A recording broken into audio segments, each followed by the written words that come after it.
গল্পের শুরুতে আমরা দেখতে পাই নিনা নামের এই মেয়েটি পুনর্জন্ম নেয় আর তার পাশে তার সৎবোন বলে যে আপনি তো সেনকে গিফট দিতে যাচ্ছেন। আসলে সেনই তার আগের জন্মের হত্যাকারী ছিল, যে তাকে বয়ফ্রেন্ড সেজে এতকাল ধোকা দিয়ে মেরে ফেলেছিল, কিন্তু তার স্বামী তাকে বাঁচিয়েছিল আর ভালোবাসার কথা বলেছিল। এদিকে সে গাড়ি থেকে নেমে যায়, বলে ও ডিজার্ভ করে না বার্থডে গিফট।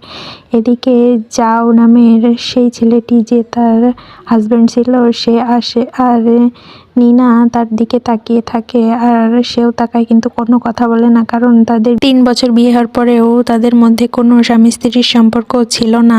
এরপরে নিনার ফোন বেজে উঠলে যাও বলে আপনি ক্লাস থেকে বের হয়ে যান, অন্যদের ডিস্টার্ব করবে না।